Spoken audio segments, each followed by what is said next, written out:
Bismillahirrahmanirrahim. Assalamualaikum warahmatullahi wabarakatuh.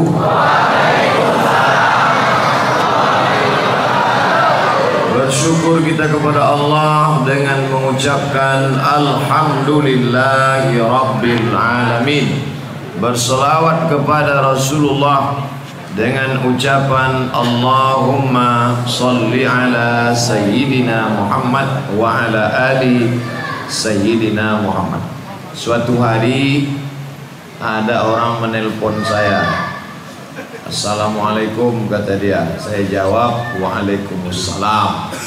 Ustadz Somad ini mau menyerahkan SK, surat keputusan. SK apa? SK Ustadz menjadi komisi fatwa. Ini komisi yang paling hebat karena bisa menghalalkan semua yang haram. Komisi fatwa halal. Saya tanya, yang ngasih SK itu siapa? Profesor Dr. Ilyas Gusti. Padahal saya tak pernah jumpa dengan beliau. Rupanya beliau kalau menilai orang tak perlu jumpa, cukup dengar nama saja. Asal dia percaya, dipercayakanlah saya menjadi Komisi Fatwa Majelis Ulama Indonesia. Pisang emas bawa berlayar, masak sebiji di dalam peti. Hutang emas dapat dibayar, hutang budi dibawa mati. Mudah-mudahan Allah Ta'ala membalas kebaikan-kebaikan. Dulu kalau Dr. Mustafa Umar pergi ke Malaysia, saya menggantikan beliau di Masjid An-Nur. Suatu subuh saya menggantikan beliau. Judul ceramahnya Bahaya Zolim. Saya pun ceramahlah, siapa saja yang zalim, maka nanti di akhirat dia akan membayar kezalimannya. Kalau kita zalim sebagai kepala desa, satu desa akan menuntut. Kalau kita zalim satu kecamatan, camat akan dituntut. Kalau kita zalim sebagai bupati, satu kabupaten akan menuntut.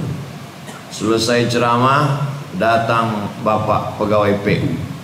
Ustadz Somad tadi nyebut bupati. Iya, ada tadi bupati tersinggung, langsung pulang. Saya bilang, saya mana kenal, saya baru pulang, mana tahu saya mana bupati, mana camat. Makanya Ustadz ceramah akan datang, hati-hati, kata dia. Iyalah. Sesudah itu tak ada singgung bupati. Tak lama sesudah itu masuklah telepon. Assalamualaikum. Waalaikumsalam. Saya bupati, gitu. Ini yang dia tersinggung. Saya udah pucat juga udah. Waktu itu belum viral lagi. Assalamualaikum. Waalaikumsalam. Saya bupati. Iya Pak. Saya udah siap-siap nih kalau ditanyanya. Ada apa Pak? Bisa Ustadz kami bawa ke Islamic Center Pasir Pangarayan Rokan Hulu, kata. Oh, bisa lah, saya bilang. Itulah awal saya ceramah di Rokan Hulu sampailah tahun 2016. 6 tahun saya ceramah bolak-balik ke Pasir Pangarayan sampai 2016. Yang membawa saya Bapak Dr. Andus Haji Ahmad MS. Ini dari orang.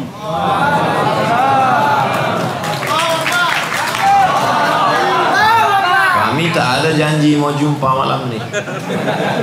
Aku tak pernah mencarimu, engkau pun tak pernah mencari aku. Allah mempertemukan kita. Tengok, langsung keluar air putih. Kemudian hadir pula bersama kita Bapak Kapolsek. Kapolsek, K itu kepala, Pol itu polisi, Sek itu artinya sektor, bukan hubungan kelamin. Kalau kecamatan Kapolsek, di atas itu Kapolres, di atas itu Kapolda, di atas itu Kapolri. Saya belakang-belakangan nih baru tahu. Dulu asal nampak saya pakai baju coklat polisi.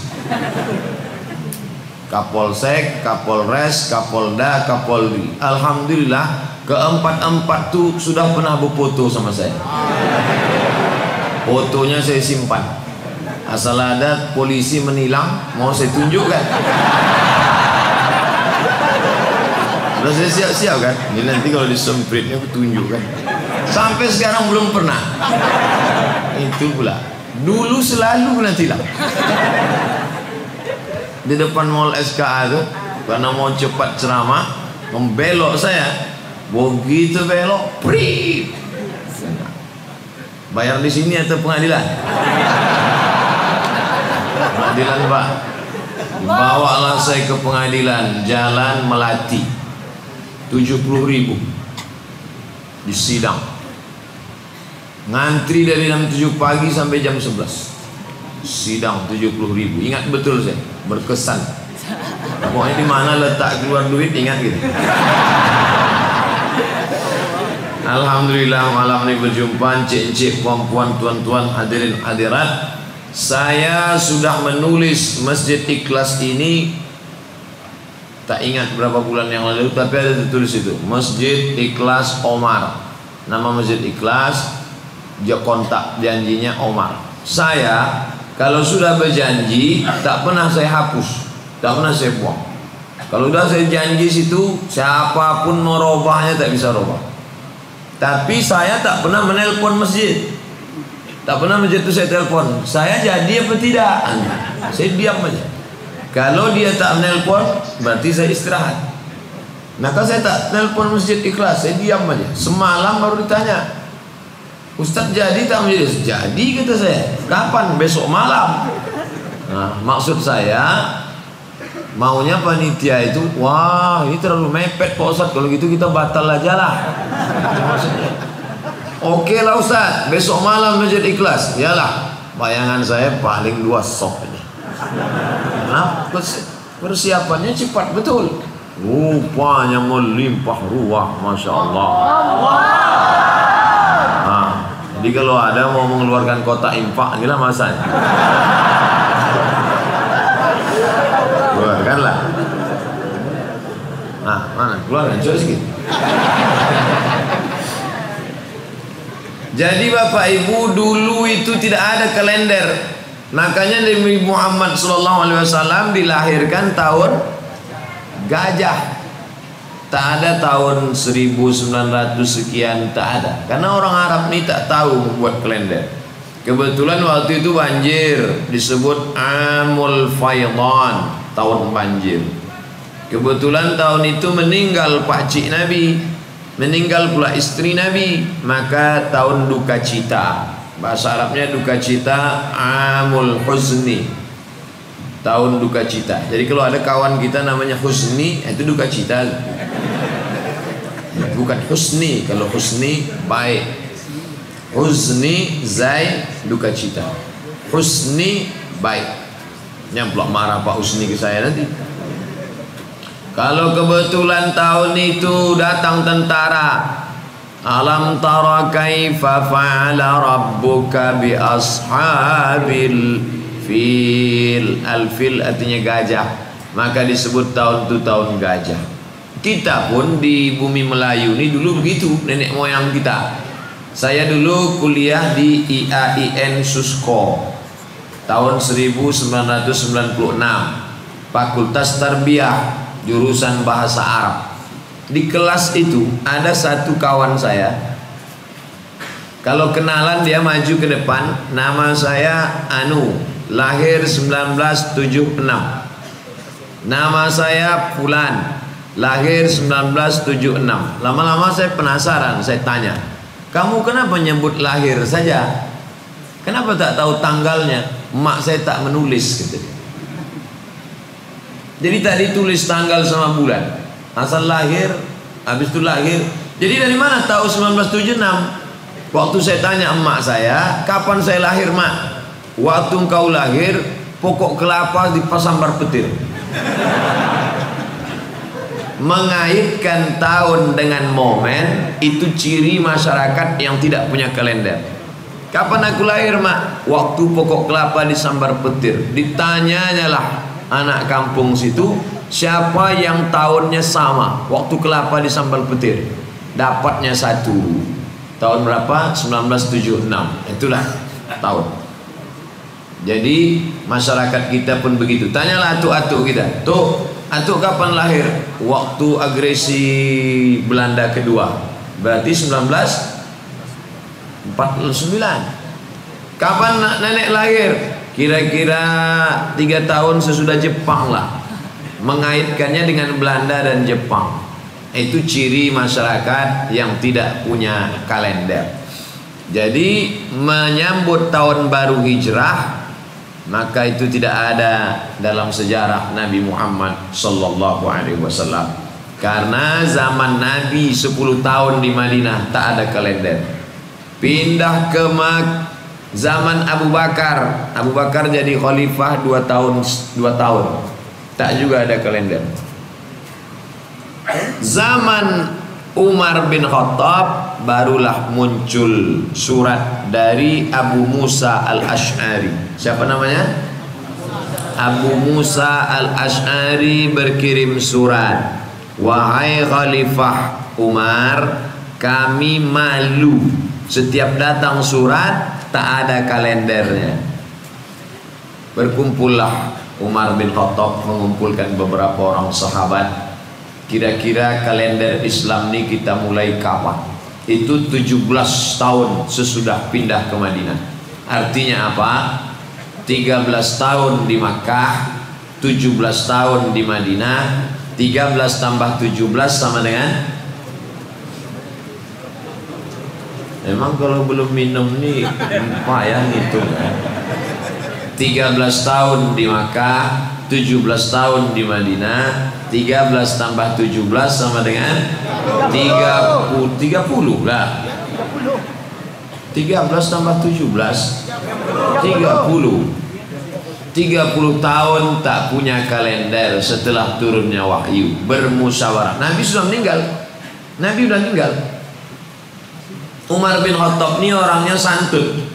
Tidak mentang-mentang khalifah main tunjuk aja. Maka dia tanya, "Sahabat-sahabat, kita musyawarah nih, kapan kalender Islam dimulai?" Pendapat pertama, bagaimana kalau kalender Islam dimulai sejak turunnya Al-Quran?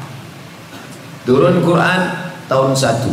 Oh, jamaah yang lain tak setuju. Saya tak setuju kalau itu dijadikan tahun 1. Kenapa? Mikrofon ini tak boleh pula kuat. Asal kuat hilang suara kita. Nah, jadi saya tidak setuju kalau tahun 1-nya waktu wahyu turun. Karena wahyu turun tak ada perubahan apa-apa. Yang minum khamar tetap mabuk, yang berzina tetap berzina, yang berjudi tetap berjudi.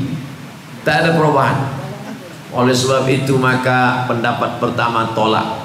Seandainya tahun Islam itu dimulai turun wahyu, maka sekarang bukan 1440 tapi 1453. Karena wahyu turun 13 tahun di Makkah, baru Nabi pindah. 13 tambah, sekarang kita tahun keberapa nih? 1440 nanti hari Selasa tanggal 11 September meletupnya Twin Tower. Peristiwa 11 September sekaligus nanti menyambut tahun baru hijrah. Jadi seminggu lagi Ustaz, seminggu lagi. Kenapa Masjid Al-Ikhlas menyambutnya sekarang? Itulah ciri orang-orang ikhlas. Kalau orang tak ikhlas sesudah itu baru dia sambut. Kalau ikhlas enggak, sebelumnya. Sebelum diminta sudah memberi. Tengok, masuk duit ke kotak kan? Hebat orang-orang ikhlas. Nah, Bapak Ibu yang dimuliakan Allah, tak pakai tahun pertama, batal. Karena turun wahyu tak ada perubahan. Sesuai dengan tema malam ini, memperingati 1 Muharram dengan amar ma'ruf nahi mungkar. Quran dinyanyikan, a'udzubillahi minasyaitonir rajim, bismillahirrahmanirrahim. Tak ada perubahan. Oh, Ustaz mengejek Qori tadi ya? Enggak. Qori itu luar biasa. Saya selalu mendengar suara beliau di RRI. Suaranya melambung-lambung. Malam ini melihat orangnya langsung. Suaranya mantap, orangnya ganteng pula. Rugilah ibu-ibu yang tak mengangkat dia jadi menantu. Dah, masuk iklan satu. Lalu kemudian ditolak pendapat yang pertama. Ada pendapat lagi? Ada. Apa pendapat kamu? Bagaimana kalau tahun Islam dimulai sejak lahirnya Nabi Muhammad? Oh, ini lebih tua lagi. Seandainya tahun ini diperingati tahun lahir Nabi Muhammad, bayangkan 1440 tambah 53, berarti kita sekarang tahun 1493. Lebih tua lagi, karena dimulai sejak lahir Nabi Muhammad. Begitu Nabi Muhammad lahir tahun 1. Tak setuju juga. Saya tak setuju, man. Kenapa kamu tak setuju? Karena Nabi lahir tak ada perubahan. Nabi lahir yang mabuk tetap mabuk, yang berjudi tetap berjudi, yang berzina tetap berzina. Lahirnya Nabi tidak ada perubahan, tidak ada amar ma'ruf nahi mungkar. Nabi baik, tapi untuk dirinya saja. Dia soleh untuk dirinya saja. Tidak ada gerakan massal, gerakan sosial, gerakan berjamaah. Pendapat ini pun ditolak. Musyawarah. Ada pendapat lagi? Ada. Apa pendapat kamu? Menurut saya, bagaimana kalau tahun baru Islam itu dimulai ketika Nabi Muhammad meninggal? Wah, kalau Nabi meninggal, maka tahun kita lebih muda. 1440 kurang 10, berarti 1430. Saya tak setuju. Kenapa kamu tak setuju? Karena kalau untung pendapat yang ketiga ini tak diterima. Bayangkan kalau diterima pendapat ketiga, dimulai tahun baru Islam sejak hari meninggal Nabi. Setiap tahun baru Islam menangis. Marilah kita mengenang kematian. Saya pun tak mau ceramah. Tahun barunya bukan hijrah, tahun baru takziah, duka cita. Pendapat pertama ditolak, turun wahyu. Pendapat kedua ditolak, lahir Nabi. Pendapat ketiga ditolak, meninggal Nabi. Pendapat keempat barulah diterima. Ada ikhtilaf. Yang pertama mengatakan Sayyidina Ali yang punya pendapat ini. Kata Sayyidina Ali, kita pindahkan dari hijrah. Tahun hijrah Nabi itu yang kita buat tahun 1. Pendapat kedua mengatakan Umar bin Khattab. Tapi ikhtilaf ini tak terlalu besar. Ini masalah furu', bukan masalah usul, bukan masalah prinsipil, bukan masalah primer. Ini masalah kecil saja. Kata Umar, al-hijratu tufarriqu bainal haqqi wal batil. Yang memisahkan antara yang hak dengan yang batil adalah hijrah. Itulah mengapa tahun hijrah yang diambil. Alhamdulillah, ini bagian dari ilham.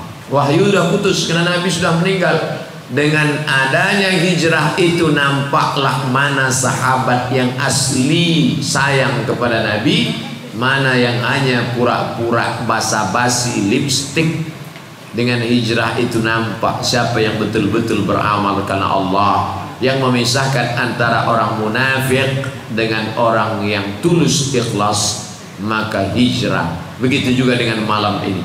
Malam inilah baru nampak mana pasukan inti dengan mana yang hanya basa-basi. Mudah-mudahan malam ini semua yang hadir nih jamaah ikhlas semua insyaallah. Walaupun dari Masjid At-Taqwa, tapi malam ini dia menjadi orang-orang yang ikhlas. Bapak Ibu yang dimuliakan Allah Subhanahu wa taala, nanti adik-adik kalau ada yang bertanya, gimana ceritanya kenapa tahun kalian itu disebut tahun hijrah? Oh, udah diceritakan Ustaz Somad kemarin di Masjid Ikhlas. Gimana ceritanya? Sebentar ya, ada rekamannya. Itu enaknya anak zaman sekarang. Kalau kami dulu zaman kuliah, waktu Pak Profesor Ilyas Usti dosen, kami mesti mendengar. Saya mahasiswa 1996, beliau dosen. Kami mesti mendengar baik-baik. Anak zaman sekarang menulis tidak, mendengar tidak. Hidupnya apa? Lah, santai deh. Kamu nggak nulis? Ada Pak. Pas tengok, lobet. Bapak Ibu yang dimuliakan Allah Subhanahu Wa Taala. Kami dulu tak ada. Ketika saya katakan itu di kelas, zaman kami dulu tak ada nih alat merekam. Salah bapak lah, kenapa hidup zaman dulu? Kurang ajar. Bapak Ibu yang dimuliakan Allah, saudara-saudaraku. Nah, begitulah sejarah bagaimana cerita hijrah Nabi Muhammad sallallahu alaihi wasallam. Adapun Januari, Februari, Maret, April, Mei, Juni itu dikatakan hari ini tanggal berapa? 4 September 2018 Masehi. Masehi itu siapa? Isa. Ini tidak benar. 23 Zulhijjah hijrah. Betul tak hijrah? Betul atau tak betul hijrah? Betul, karena memang hijrah Nabi Muhammad. Tapi mengatakan Masehi tak betul, karena itu bukan tanggal lahirnya Nabi Isa. 1 Januari itu bukan lahirnya Nabi Isa. Lalu kalender itu dari mana? Dibuat oleh Kaisar Romawi, namanya Kaisar Julian. Siapa namanya? Kaisar Julian. Kaisar Julian membuat kalender. Dibuatnya bulan 1 Januari. Januari itu kepalanya 2, satu ke muka, satu ke belakang. Nama berhala itu patung, namanya patung Januari. Makanya kalau ada kawan kita mukanya 2, kasih dia Januari. Di depan kita baik dia, di belakang kita dia ejek-ejeknya, kita panggil dia Januari. Maka dibuatlah patung yang kepalanya 2 tadi di bulan Januari, karena dia meninggalkan tahun yang lama menghadapi tahun yang baru. Itu yang membuat Kaisar Julian, orang Romawi, tidak Kristen, bukan pengikut Nabi Isa. Lalu kemudian kalender ini masuk ke Vatikan. Ada paus, nama paus ini Paus Gregorius. Siapa namanya? Paus Gregorius. Yang kemarin itu namanya Benedictus. Yang sekarang ini Franciscus, menggantikan Benedictus, menggantikan Paus Paulus. Saya hafal saya. Semua itu kan pengetahuan, harus kita pahami dengan baik. Nah, dulu ada paus namanya Paus Gregorius. Diambilnya kalender Yunani tadi, dimasukkannya ke Vatikan Roma, dirobahnya, dimodifnya, akhirnya dijadikan itu sebagai kalender Kristen dari Romawi kuno. Waktu itu kerajaan Siak Sri Indrapura, loh kok tiba-tiba ke Siak pula? Siak 1723, ingat itu 1723 1723 Hijri Masehi, itu kerajaan Siak. Siak pakai kalender hijrah, Siak pakai kalender hijrah. Tapi kemudian ketika Republik Indonesia merdeka, menggabungkan diri dengan PBB. Apa itu PBB? Bukan pajak bumi dan bangunan. PBB itu United Nation, United Persatuan, Nation bangsa-bangsa. United Nation, persatuan bangsa Romawi, bangsa Jerman, bangsa Melayu menyatukan diri. Bingung mereka mau ngambil kalender mana. Akhirnya PBB meminta dari Vatikan, Vatikan memberikan kalender Gregorius. Maka yang betul itu adalah orang Barat. orang barat tidak menyebut Masehi, tapi disebut Gregorian Calendar. Coba tulis Gregorian Calendar. Saya mau nunjukkan HP saya aja. Gregorian Calendar. Kalender Gregorian. Sekarang ada software namanya Converter Calendar. Converter software yang bisa merubah dari Masehi ke Gregorian. Dibuat di atas. Hijriah kalender, Gregorian kalender. Saya lahir 18 Mei. Bagaimana supaya tahu tahun Masehinya? Masukkan situ 18 Mei Gregorian kalender, enter, langsung dapat. Sekian. Ustadz lahir Masehinya 18 Mei. Iya. Hijriahnya kapan? 30 Jumadil Awal, Jumada al-Ula. Tapi saya sudah dari SD saya tahu itu bukan dari kalender Gregorian. Bapak saya menulis di buku diarinya, anakku Abdul Somad lahir 18 Mei bertepatan dengan 30 Jumadil Awal. Masih ada catatannya disimpan. Maka bapak-bapak catat anaknya. Kalau lupa kalendernya, maka sekarang software itu ada, Gregorian Calendar. Saya mau menjelaskan, jangan sampai kita keliru, tersalah. Bukan saya mau menyalah-nyalahkan kalender, enggak. Ini cerita sejarah. Nah, ini saya mesti hati-hati betul nyampaikan sekarang. Pokoknya semua ceramah saya itu didengar orang. Ada mendengar mau mencari pengajian, ada juga mau nengok kapan dia tersilap salah. Ya, asal silap nanti kita bully dia. Mudah-mudahan orang-orang yang mencari kesalahan ini didapat hidayah. Orang-orang yang mencari kesalahan ceramah Ustaz Somad ini, tiupkan angin hidayah ke dalam hatinya ya Allah. Kalau dia tak berubah juga, tiupkan angin puting beliung sekali. Ratakan dia dengan tanah ya Allah. Tak boleh. Tak boleh kita doakan yang tak baik. Ini diaminkan pula. Ini nyamak. Dah jelas sudah sejarah. Pertama tadi saya jelaskan sejarah 4 sebab kenapa hijrah. Lahir, turun wahyu, mati, hijrah. Yang kedua saya jelaskan perbedaan antara hijrah dengan Julian kalender, bermetamorfosa menjadi Gregorian kalender, dan puncaknya dari kupu-kupu kepompong menjadi kupu-kupu. Bermetamorfosa, berubah, puncaknya menjadi Masehi, padahal tidak ada hubung kait dengan Nabi Isa alaihi salam. Jadi nanti jangan latah 1 Januari 2019 Masehi, tidak ada hubungan dengan Nabi Isa. Yang tepat adalah 1 Januari 2019 Gregorian kalender. Ustaz tak pakai Gregorian? Pakai. Apa salahnya? Somad lahir 18 Mei Gregorian kalender. Tahun berapa? Nah, tahun tak usahlah saya sebut. Kan bisa tebak sendiri. Kira-kira 27 lah kan. Nah, 18 Mei 1977. Sekarang 2018. Berarti berapa itu?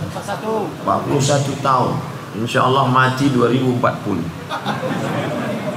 Kenapa Ustaz bilang 2040? Karena 2040 63 tahun, sesuai dengan umur Nabi Muhammad sallallahu alaihi wasallam, 63 tahun. Kalau sebelum itu mati, alhamdulillah. Kalau sesudah itu bertambah, alhamdulillah. Orang Islam tak pernah berduka cita. Umur pendek, alhamdulillah, tak bertambah dosa. Kalau mati saya malam ini, alhamdulillah, besok tak bertambah dosa saya. Kalau tidak, besok ke Makassar naik pesawat, bertambah dosa.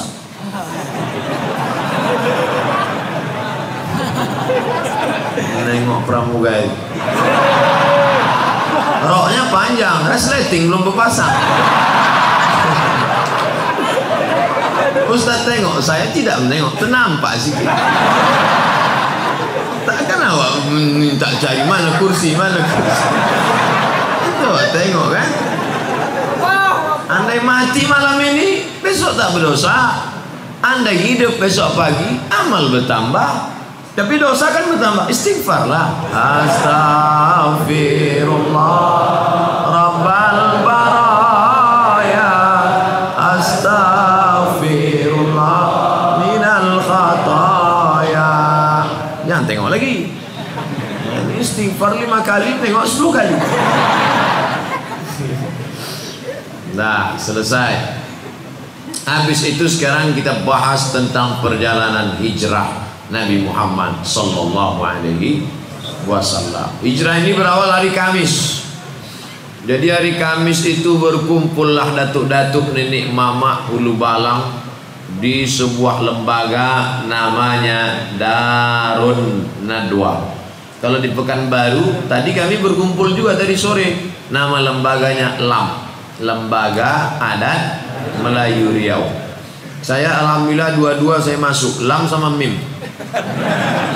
LAM Lembaga Adat, MIM Majelis Ulama. Nun aja yang belum lagi. Nun itu bahasa Jawanya apa? Berkumpullah mereka. Nama lembaga itu Darun Nadwa. Yang mendirikannya namanya Kusoi. Siapa namanya? Kusoi. Muhammad, anak Abdullah, anak Abdul Muttalib, anak Hashim, anak Abdi Manaf, anak Kusoi. Kita ulang sekali lagi. Muhammad, anak Abdullah, anak Abdul Muttalib, anak Hashim, anak Abdi Manaf, anak Kusoi. Kusoi inilah yang mendirikan lembaga namanya Darun Nadwa. Darun artinya rumah, Nadwa balai pertemuan. Kalau bahasa kampung awak, convention hall. Convention hall atau pokoknya yang ada shensionnya itu. Jadi berkumpullah datuk-datuk, nenek mama, ulu balang, panglima, semuanya hadir waktu itu. Judul agenda acaranya bagaimana menghabisi Muhammad. Pertama dibujuk, Muhammad, mau tak engkau dikasih sawit 2 hektar? Agak-agaknya lah waktu itu.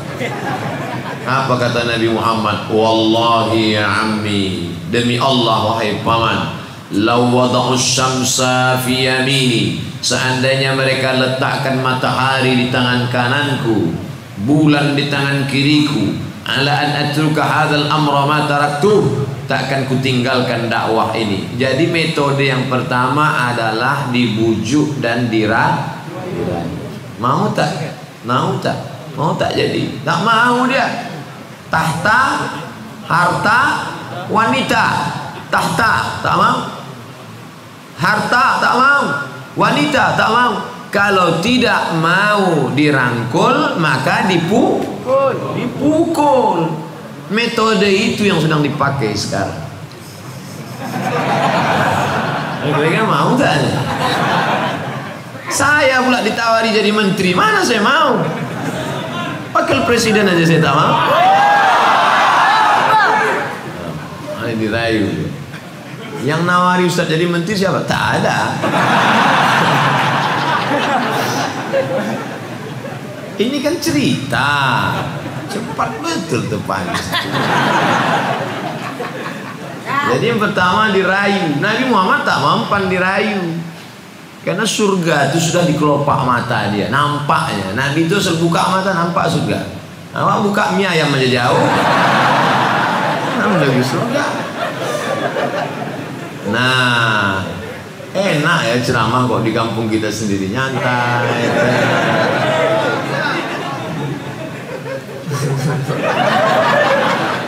Nah, lalu kemudian tak mempan, maka ini mesti harus dihabisi. Ditambah lagi paman dia yang dihormati itu meninggal dunia, namanya Abu Thalib. Orang segan mau membunuh dia karena paman dia Abu Thalib.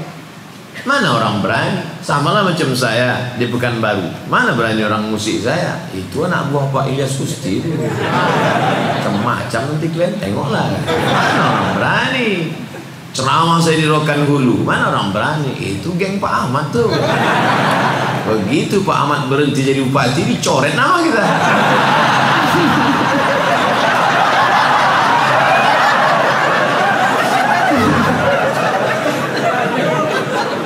Terbuka pula cerita. Nah, jadi setelah Nabi Muhammad SAW meninggal, barulah mereka, ini Muhammad harus dihabisi. Akhirnya rapatlah mereka pagi Kamis itu mau menghabisi Nabi Muhammad SAW. Nama pimpinan sidangnya namanya nama pimpinan sidangnya namanya Umar bin Hisham. Siapa namanya? Umar bin Hisham. Kenal Bapak Umar bin Hisham? Kalau saya sebut nama kerennya, Abu Jahal. Makanya kalau kenalan sama orang jangan kasih satu nama. Nama siapa? Umar bin Hisham. Nama di FB Abu Jahal.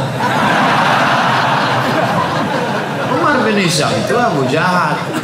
Saya dulu tanya, nama Ustadz siapa? Abdul Somad. Loh, kami cari di FB kenapa tak dapat? Di FB Anton.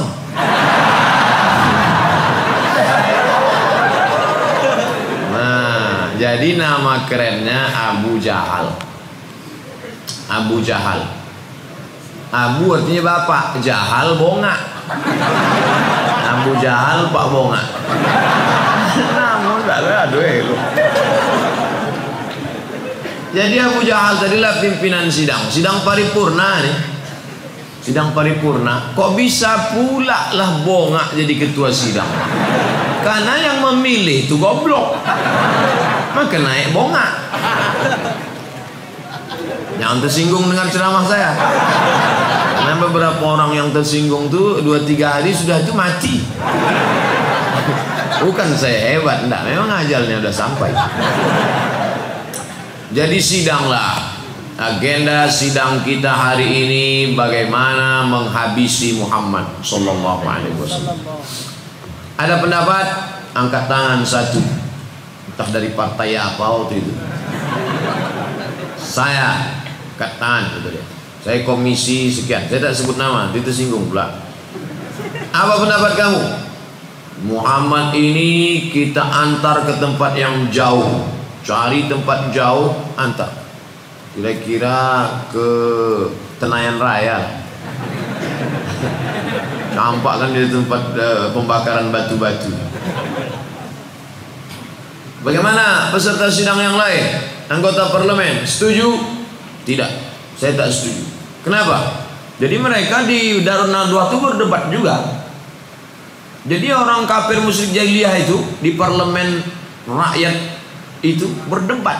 Bukan tidur mereka, enggak. Jadi kalau ada anggota DPR tidur itu lebih parah dari parlemen itu. Berdebat mereka. Karena arti parlemen, parle itu artinya bicara. Parle artinya bicara. Parlemen artinya orang yang dipilih memang untuk bicara. Maka pilihlah orang yang matanya terjaga untuk membicarakan hak-hak kita. Ini kemana arah bicara Ustaz? Pokoknya tangkap aja lah.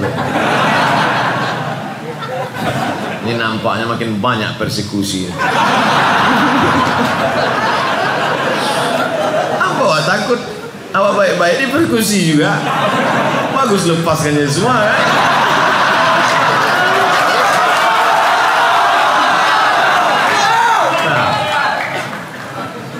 Udah itu tak setuju saya. Kenapa kamu tak setuju? Muhammad ini orangnya karismatik. Kalau sampai kita campakkan dia ke tempat yang jauh itu, tiba-tiba di sana nanti pengikutnya banyak dan dia akan kembali ke Makkah dan kita akan mati dibunuh oleh pengikutnya. Lu pikir juga parlemen ini. Wah, bahaya ini. Jadi kalau gitu tak usah kita kirim dia, tak usah, bahaya. Oke, ada peserta yang lain? Ada. Jadi otaknya bekerja mereka ini. Tak ada yang off otak. Kerja. Bagaimana menghabisi Muhammad? Pendapat satu tolak, tak setuju ya? Tidak. Ada pendapat lain? Ada. Apa pendapat kamu? Pendapat saya begini. Kita buat kotak kayu, letakkan di samping Ka'bah, masukkan Muhammad ke dalam, sallallahu alaihi wasallam. Masukkan dia ke dalam, jangan kasih makan, jangan kasih minum, biarkan dia kering di samping Ka'bah. Gimana? Ini modalnya kan lebih efisien, hemat biaya, mengatasi masalah tanpa masalah. Pegadaian syariah. Kata anggota parlemen yang lain, saya tak setuju. Kenapa? Karena jangan kalian sangka di samping Makkah ini tak ada pengikutnya. Pengikut dia banyak.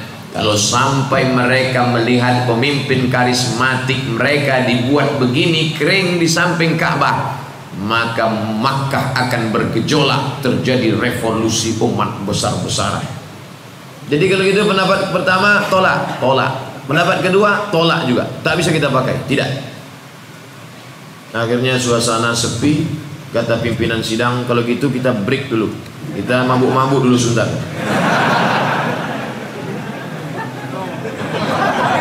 Itu tak ada, saya aja nama.